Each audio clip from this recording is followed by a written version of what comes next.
This is PopImpressKA Journal, and we're here with a special guest, Bulvchev-Okser, who is an amazing virtuoso on piano. He's also a musician and seduced a lot of countries with his amazing play. Michael, it is such a pleasure to be with you today. Thank you. Hello everybody, it's a pleasure. My pleasure as well. I know that you've been all over the world and a lot of people listen to you play. What is the biggest inspiration behind your amazing compositions, behind your talent? I think the biggest inspiration is to promote the music, classical music around the world, just as an art, as a unique art, when it's compared to other styles of music such as rock and pop. And my mission of this life is to make it as popular as the other styles and to make it the unique musical art appreciated by masses of people around the world. And I know you're from Moscow. That's true. Moscow is actually one of the meccas of classical music, and Correct. I know a lot of musicians from Soviet Union and Russia that came to America became very popular, very well taken. Can you tell me your transition when you were there, because you were that genius prodigy? Well, it's actually started a bit earlier, when I was 7 years old. Mm-hmm. I was playing music and composing since that age, and back in Russia, when I remember, I was accepted to the studio of famous composer Tikhon Khrennikov. Yes. When I was just 7 years old, because this exactly was when he heard me play and he heard me early compositions. It was just sketches of the childhood, but nevertheless he saw something interesting in it, and he suggested to teach me. And I was in his studio until about 1995, when I left the Soviet Union. And at that time I was already performing a lot. For example, there was a famous mission Istoki. Yes. In 1993. It's a Russian culture to Mediterranean cultures, Egypt, Israel, Turkey, and Greece. I still remember as of now. You were 12 at the time, right? Yes, I was just 12, and we traveled on a very huge ship called Stara Shevchenko from Odessa pier, and we went all around the Mediterranean and those countries, and they were like biggest stars of Russian pop music, and also some ensembles, romancing singers, Ponomareva, and also jazz orchestra of Oleg Lundström. So it was just many famous actors of Russia also were there, and I was happy to be part of it. So I guess I can say I was a prodigy child. And was it amazing for you? You were just 12 years old. Think about it. Everybody else probably were older than you. That's true. How did it feel for you to be like young kids among all this amazing, incredible talents? Well, and you, of course. To be honest, it's a kind of age when you don't really feel much. You don't. The way your brain works is on a subconscious level, so you just go with the flow. I would say. Were you nervous? No, I didn't have time. It's just when I come up to stage, it was just me and the piano. Mm-hmm. I can tell you actually a funny story in Greece, in Athens. Yes. When we arrived to this hall and facility, it was okay. But when there was a time for me to go and play on stage, the entire hall was dark, and it was huge. It was enormous proportions. I think. If you take a Carnegie Hall, its external auditorium, and you multiply it by 4, the size of a hall. And when I came out, I could not see anybody. The audience, no one. The hall, everything was dark. The only things that I saw was the piano far in front of me on the stage, and I quickly rushed it and started to play. Then it was okay. But this feeling I will never forget. So that's talking about 12 years old. Now it's completely changed, you know. I feel myself as not anymore as an immigrant, because I lived here long enough, and I play all over the world, even when coming to States. But when you're an artist, I don't consider being an immigrant, because when you're an artist, you belong to the world. Yes, I can say so. I feel equally well as I play concerts somewhere in South Korea or in New York in Carnegie Hall or Germany. No, Carnegie Hall, when was your first performance? Because I know it was a big deal for you. Gosh, I will have to try to remember. You finished Juilliard school, was it after Juilliard school or before? No, it was actually before. It was 1999 when I had my solo recital, and then a year after I went to the Juilliard school to study. So it was a big event, and it was pretty cool. So you went to Juilliard school first for your bachelor's. Where did you have your doctor's and after that? Well, I completed my education at New York University, where I did my master's and other degrees, and I also was teaching at New York University for 3 years. But did you teach piano?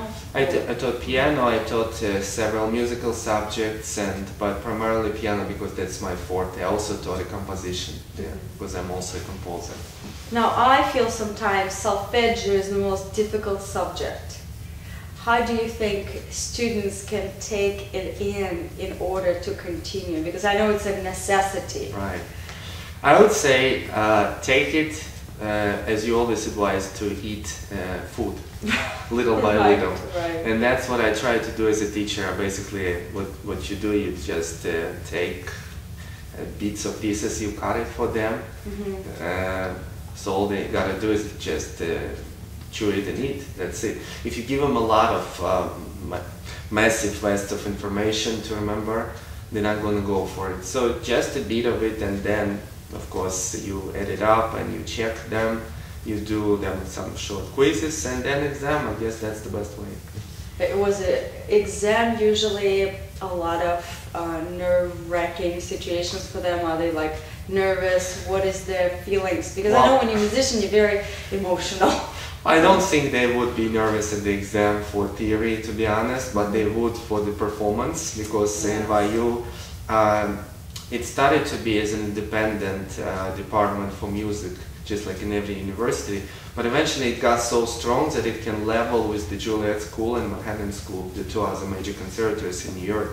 And of course the level of students who are there is much stronger and higher.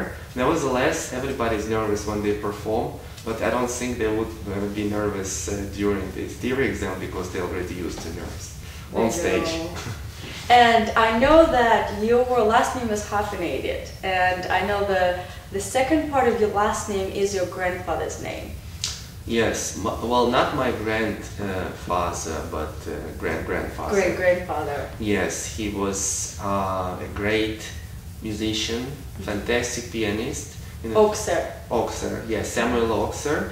It's the first half of the 20th century that he was most active in former Soviet Union, which is now Russian Federation. Right. And he was in charge of the entire musical facilities and conservatories, not in Moscow, but for the entire Soviet Union. He was the chief. Yes. Like 15 republics, all of 15, yes, and he was in charge. He had some people appealing to him what to do, and even some talented musicians used to come to his apartment and play for him. He was a big figure. Unfortunately, his health was not contributing, so he didn't live long, but he left a fantastic recording that I still have. It's a 78 turns LP, old style, of his amazing 5 minutes play, and he also left a bunch of great books on German music, Bach, Beethoven, Schubert, and also late Romantics. Those books are, by the way, they are still used in musical schools and conservatories in Russia. Since '58, nothing really changed, and they are very popular. What do you think inspired you to be a musician since you were 7 years old? Well, I can tell you exactly. Yes. First of all, I guess my musical roots. The background of great-grandfather, which we just mentioned. Also, the big inspiration was my grandmother, the daughter of Samuel Okser. She, when I was like 2 or 3, she put a lot of recordings for ballet, opera, and she made me sing part of this. With the recordings? With the recordings, and by the age of 5, 6, I memorized a couple of operas because I was listening to it every day. And then she was constantly being a great pianist and degree holder in 4 categories: piano, violin, viola, and choral conducting. That's amazing. She was a unique teacher for 35 years in Russia, and she always played for me since I was 4. And it wouldn't be a surprise for you that by the age of 6 I was so much into it that I started to come to the piano and try to play something. So basically you can say that I was, a lot of things I learned it was from her, or I was self-taught. And by the age of 8 she had to lock the piano from me so I don't spend the time in there too much. She did that, Michael. I know this is a very special publication. It's Who is Who of the 20th Century. And I know you are in 3 editions. Could you please tell me more about it? Yes, I was basically when I started to play concerts in Europe. One of them was in Wigmore Hall in London.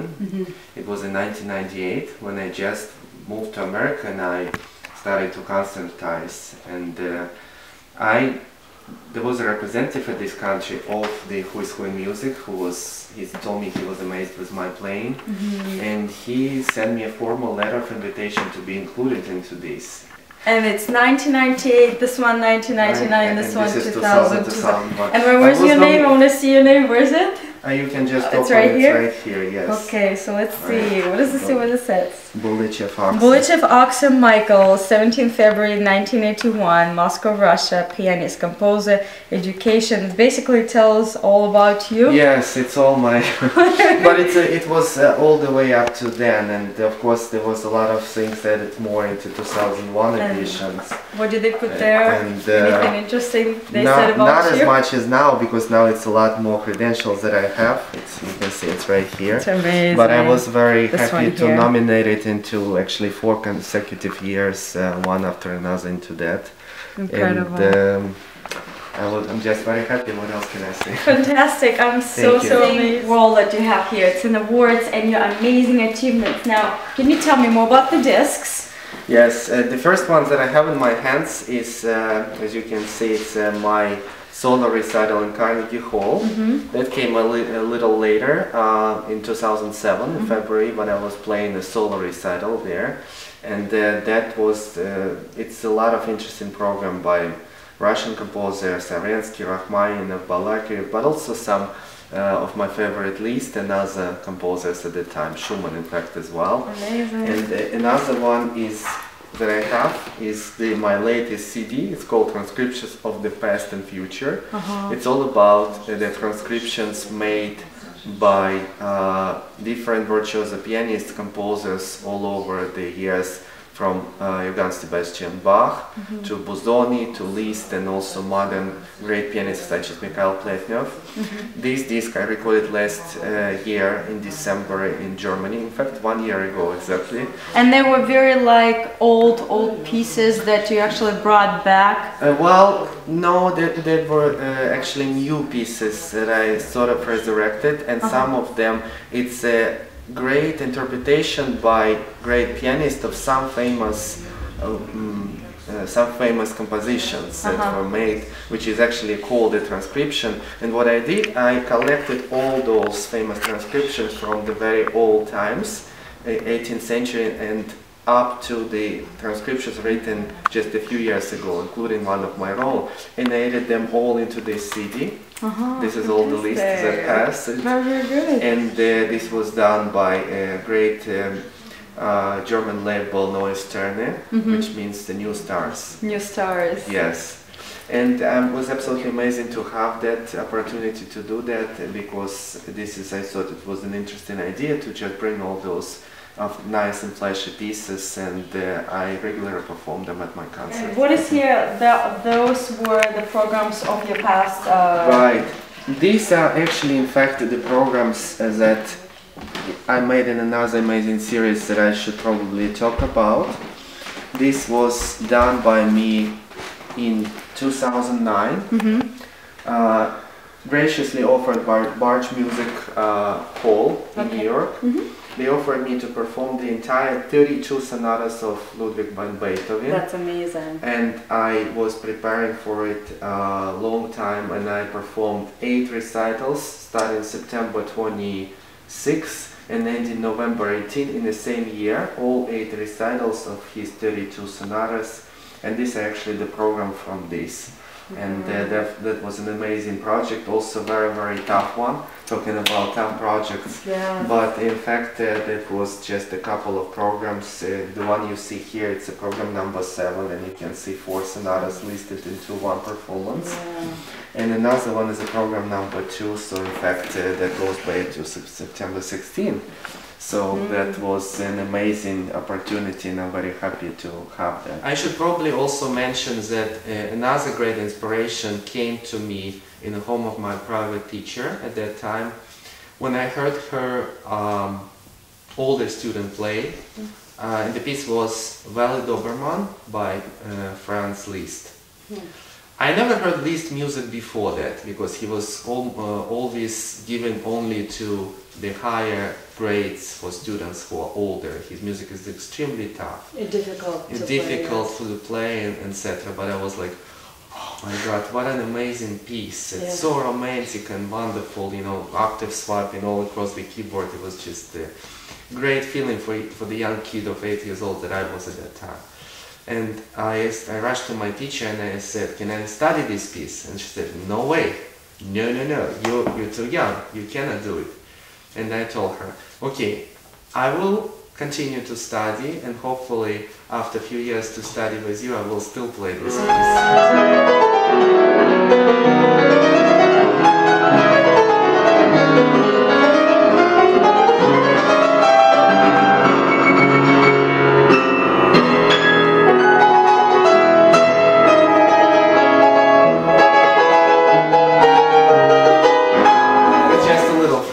that would give you an idea how gorgeous it is and why I was so much inspired by it. But I guess these were like the biggest inspiration for me in all this. It's hard to really pick out all the fragments that inspired me in a certain areas of my career, but hopefully some of them are just these two. You started to compose at the age of 10. Or even earlier? A little earlier, at 7 I would say. What was your very first piece, and how did you come to be a composer as well? To be honest, I don't really remember which one of them came really first, but I can also say, I can just talk about several inspirations that inspired my first pieces. And I would say the very first ones were the set of 3 pieces, unified by it's not the same title, it's the same idea about it. They're all about religion and Russian Orthodox images and Christianity at that time. So the first piece that I really composed was, it's called Kiji. It's about the church in Russia that was built with no nails. With no nails, you know already about it. And I was watching the TV report about it. It was actually in 1988 when I was very little, and I was so amazed by the beauty of it. You know, they shot it during the springtime. The camera did an amazing job just illuminating how it was done, and I was so much impressed at that age that I just decided to sit down and play something on the piano. It was an improvisation. And then I started to think, oh, this must be interesting. Maybe I just compose, maybe I just add something to it and just sketch down a few notes, and that's how I composed it.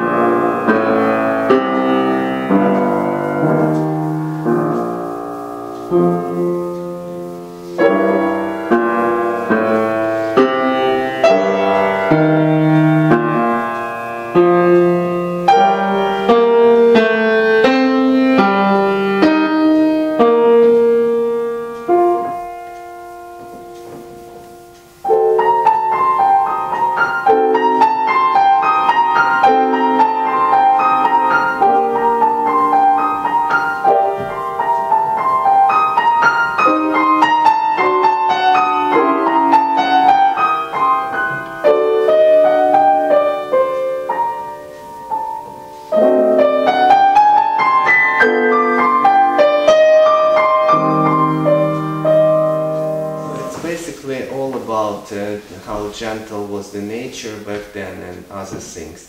Then I added two other religious images to it. One was under the ancient walls of Jerusalem, and that has a lot of to do with the Jewish background that I'm partly at. And I composed the piece, and it has a lot of Eastern kind of side of qualities.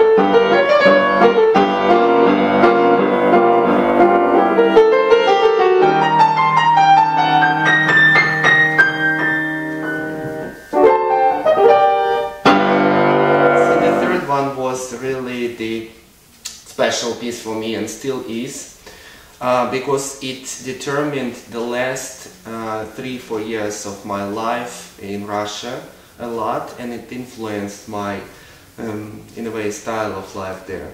The third movement of that piece that I composed was composed a year after, when I was 8 in 1989, when I heard in other TV news that Father Alexander Mann was killed. Oh. Yes, you probably know who he was. He was one of the most, I would say, famous priest in Russia, and now he was given the rank of sacred person. Well, I heard that too. It was a very, very controversial story. Yes, and I was so impressed that I composed this third movement of this little, I would say, triad, and basically that was about him, and it's called Clouds, Dark Clouds over the monastery of Saint Laura, where he was basically preaching.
You can feel probably the protest that I expressed upon hearing that such a... He was a very, very big figure. Yes, he was, and in fact why I changed that my lifestyle a little bit was changed during the last 3 years. There was an institution formed after his name in 1991 upon the fact that he was murdered. People, there was a lot of relatives and also priests and quite a big politicians figure who respected him a lot, and they formed a society named after him, for his memory, and I was part of this society even at this young age, coming there and performing twice a year at those ceremonies.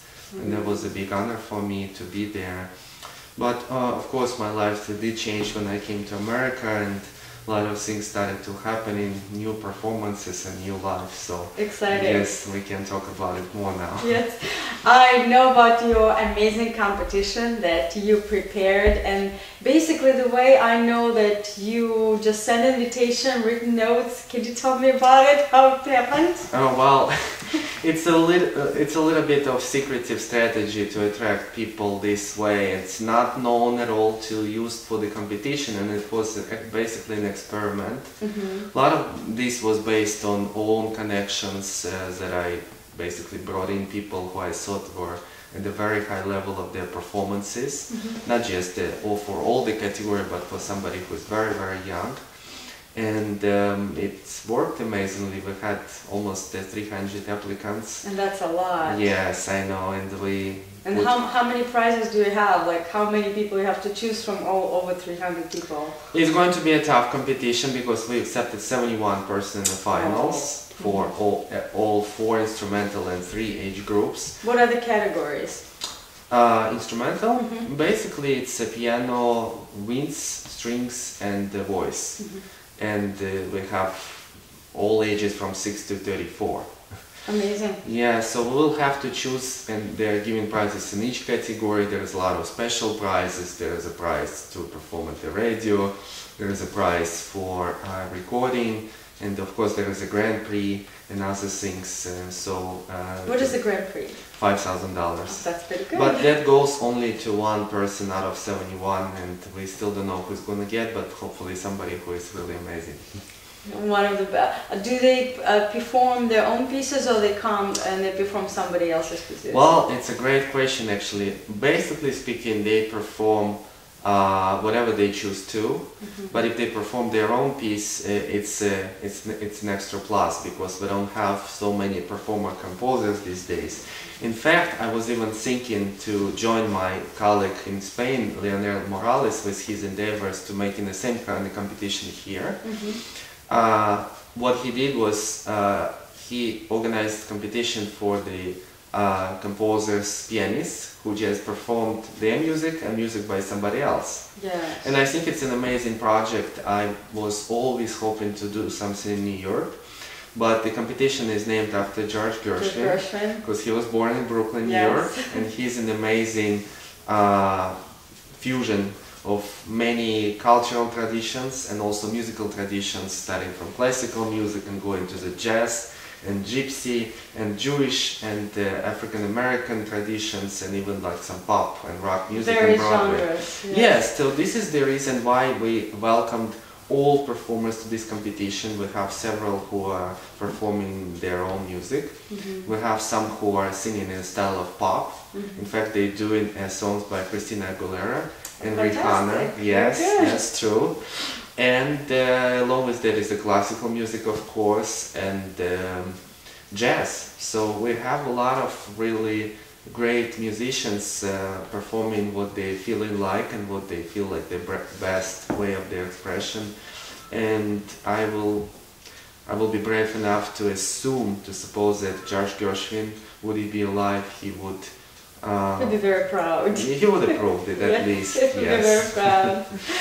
Yes, and it's quite a big event. We hope to make it an annual competition, or at least biannual too. This is the first year, right? This is the very first experiment, and I'm very happy it's taken so much publicity and recognition. I'm very happy for it. Now, for you, when you were growing up, what was the most toughest competition you went through?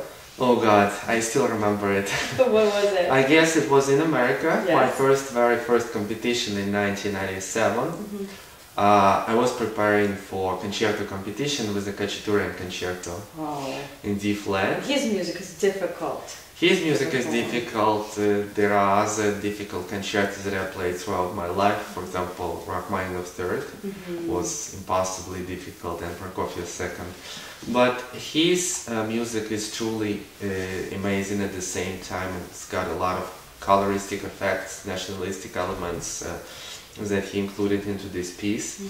Why was it so tough? Because I was preparing crazy for it. I was practicing 8-9 hours a day, every single day. Yes, during the period of 3 months. Every day. Without any rest, without any time to take off, because I needed to be in good shape, and this competition I won. Congratulations. Thank you. But the price that I paid for it was very tough. I was exhausted by the time I played, and I went sick for 2 months with double-sided pneumonia. So, but in any case, that was the toughest probably for me, emotionally and both physically. But I'm happy I made through it, and in April I was performing with the big orchestra, the Khachaturian Concerto #1. That's incredible. Yes. And to be a great musician like you are, is the practice absolutely necessary like that?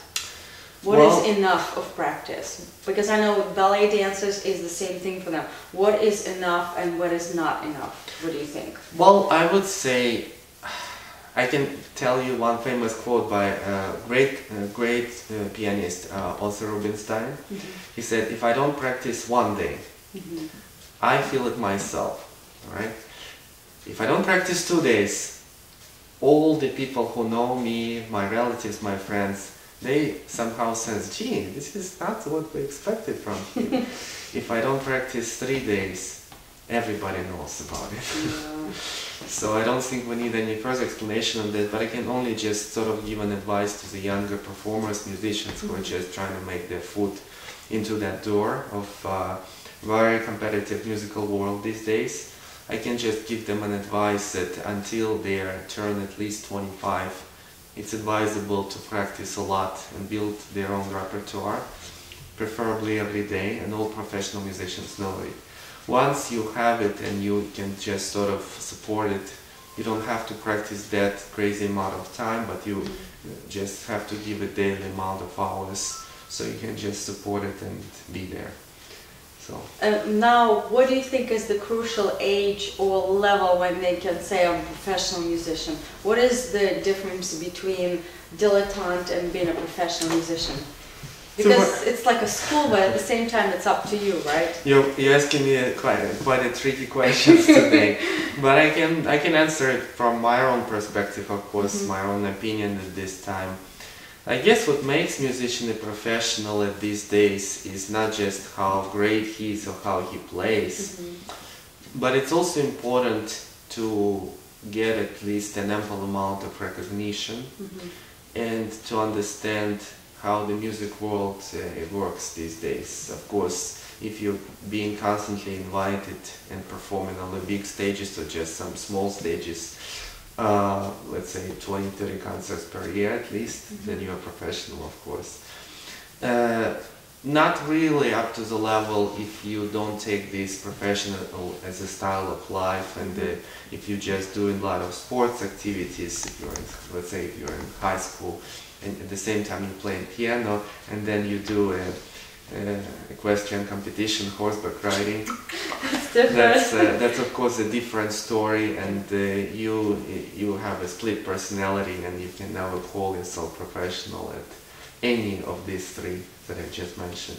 So I guess it's a matter of also big devotion to the profession and a lot of time spent, just like in everything you do in your life. What are your most favorite composers at all times? There are three. Franz Liszt, because he brought me into music. It's still probably my favorite over the years. I love Sergei Rachmaninoff of Russia, all that he basically composed. And I also love very much Gustav Mahler, the famous Austrian symphonic composer. I get the feelings that I'm being taken somewhere far away to another world when I listen to any of his. I can use the Latin term to describe his music at the same time, durus veritas, which means harsh truth or reality of life, which is something that I personally get a feedback when I hear some of his symphonies. But at the same time, it's a great auto training for me when I need to set my mind straight, or when I have a great obstacle in life and I'm trying to overcome it. His music is a cold shower for me. A cold shower? Yeah, but at the same time it's a kind of shower that comforts you and brings you along with the flow of the life. He's absolutely amazing genius. Your favorite holiday? I don't have many because my lifestyle is crazy busy, especially now with this project and any other projects that I produce. By the way, I should probably mention this, that I'm doing a lot of charities events. Absolutely. And there is another one I'm hoping to organize in Philippines soon to help the disaster yes, and the poor people that suffer from it. And you're going to Philippines for that, right? But supposedly, yes. I don't have a clear-cut deal on it yet, but mostly I hope it's gonna happen.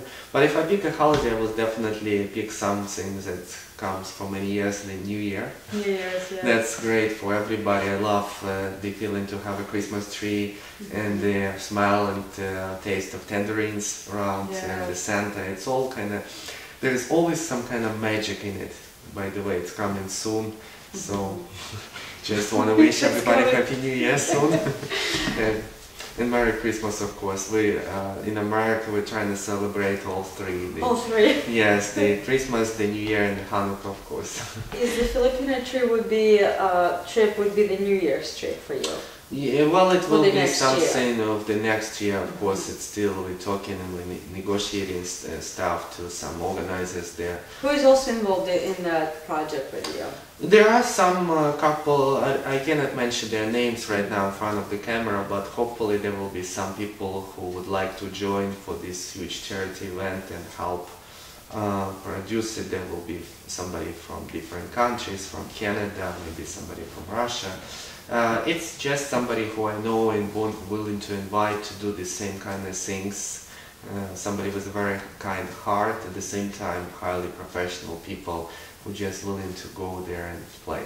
And I remember you mentioned it was like We Are the World, but in a classical way. Yes, just combining several instrumentalists, maybe dancers, or maybe some popular music such as pop or jazz. Do you have the repertoire yet, or it's still in negotiations? Well, like I said, there will be some jazz performers, there will be people who are playing the classical instrument for cello and piano and clarinet, and they will be doing jazz along with classical.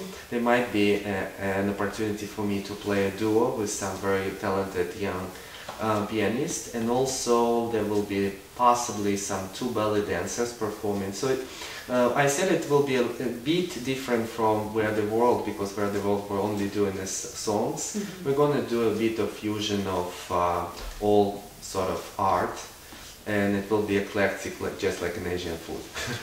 Now, how is your family taking you that you're traveling so much? Do you have a big family? What is your family like? What is their reaction? Well, my family is, of course, my parents, who I love very much, and my piano. Do you have siblings? No, I'm the only child. Was it difficult when you were growing up?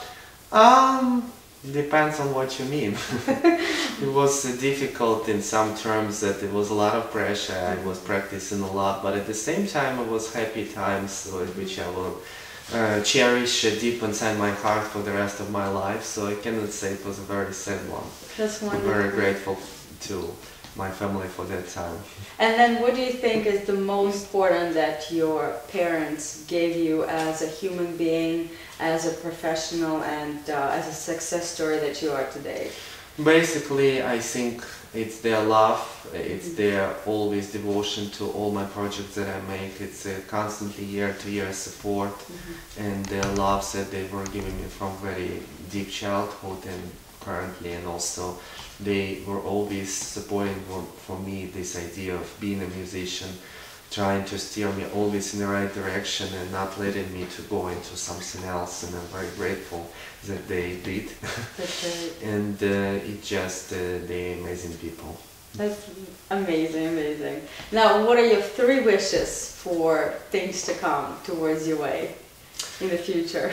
Well, I guess just to remain myself, to just continue to do what I want to do for the musical world, just like I already mentioned, to bring the status of classical music, what it was supposed to be, and kind of bring it on the same stages and levels with the popular and rock music, which currently gathers the stages of sizes of stadium like Madison Square Garden. Yes. And we don't have that same, unfortunately, for the classical music. No matter how big the Carnegie Hall is, for example, it's just 5,000 seats. Right.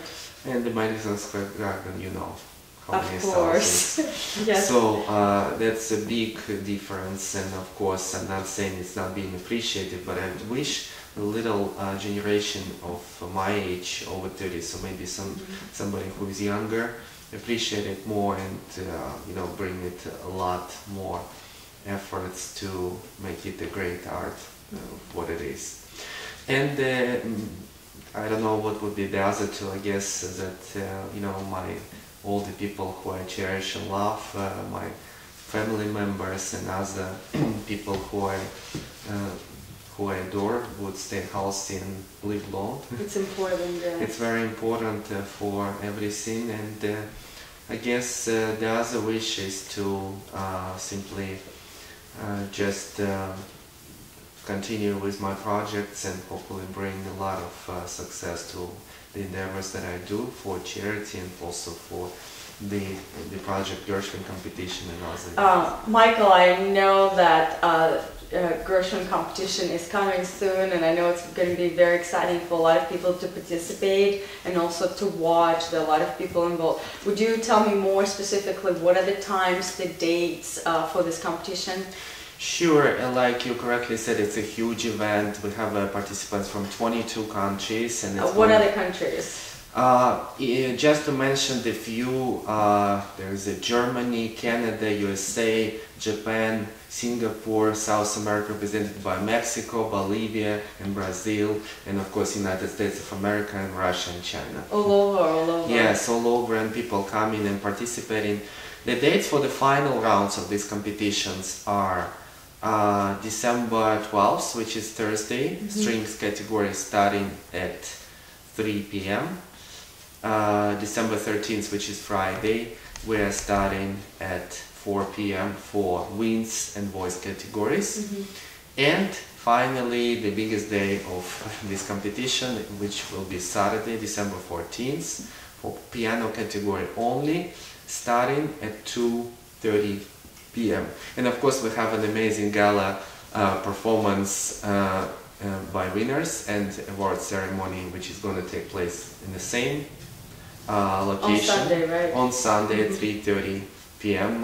We have also a great media support, including you, TV channels and politicians who would be willing to be there and share some words.